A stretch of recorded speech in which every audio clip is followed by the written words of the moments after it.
Knuckleheads, Tank Davis just went live on his Instagram and said that he'd be down to tax that ass again. And he was referring to Ryan Garcia, a rematch with Ryan Garcia. And he put out the figure that he's looking for as far as money goes in order to do that. And I want you guys to take a deep breath and get ready for this one, right? He wants $150 million to fight Ryan Garcia. I'm not even kidding you guys, right? And it's really sad, in my opinion, because I think Tank Davis is a guy who's got incredible skills and is also really popular and can really draw a crowd and ticket sales. But it seems that he's taken that Floyd Money Mayweather methodology of just trying to extract as much money out of the fight game without challenging himself as possible. And he's distilled that methodology and become like a PhD in that, right? As opposed to fighting for legacy while also trying to get the bag at the same time, right? Which is something I think is sorely missing right now from the United States boxing scene, right? I feel like they got it in Mexico with Canelo Alvarez. He's a guy who's fought for legacy, but also made a lot of money, although he's been kind of cherry picking lately as well. You've got it in AJ for a long time, coming out the UK, right? He was a guy you can, look up to as a role model and fought for legacy and was also making a ton of money. You got it with Manny Pac-Man Pacquiao, right? But in the United States, you haven't had it for a very long time. I would argue the last time we had a guy like that who was kind of the face of boxing, killing it, and also fighting high-level competition was Floyd Mayweather. But even then, there were some issues, right? He was sort of picking and choosing his fights after the Pretty Boy era when it became the Money Mayweather era. And he was also a heel, right? Not somebody you really want your kids to emulate.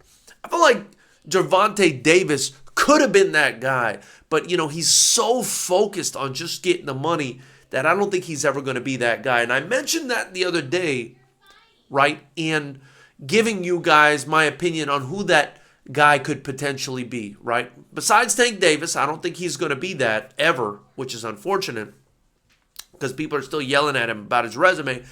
I think the guy that can do it is Keyshawn Davis. I hope the guy that can do it is Keyshawn Davis. I feel like he's exciting.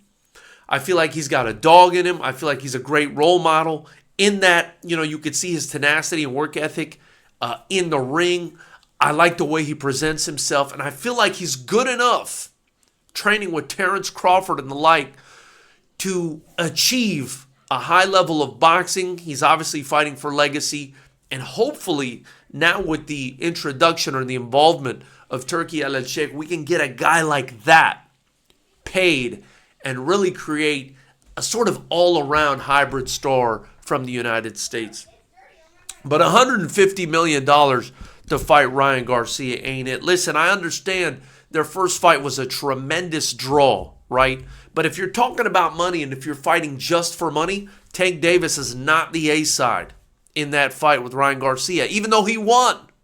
That's the problem. Ryan Garcia is the A side. People tuned in for him. You look at Tank Davis's other fights, and a lot of people tuned in, but it wasn't anywhere near the meteoric amount of people that were tuning in, the ridiculous amount of people that were tuning in for him and Ryan Garcia. It's that social media following that Ryan Garcia has that makes him the A side, in my opinion.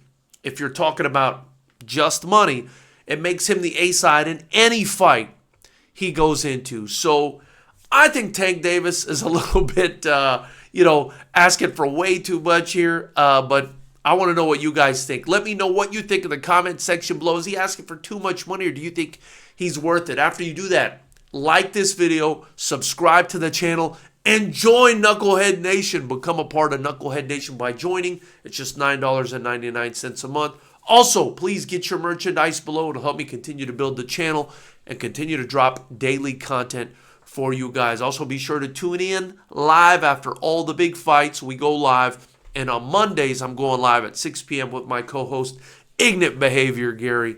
That's 6 p.m. Pacific. So we'll see you then. I look forward to hearing what you guys have to say about this one. 150 M's.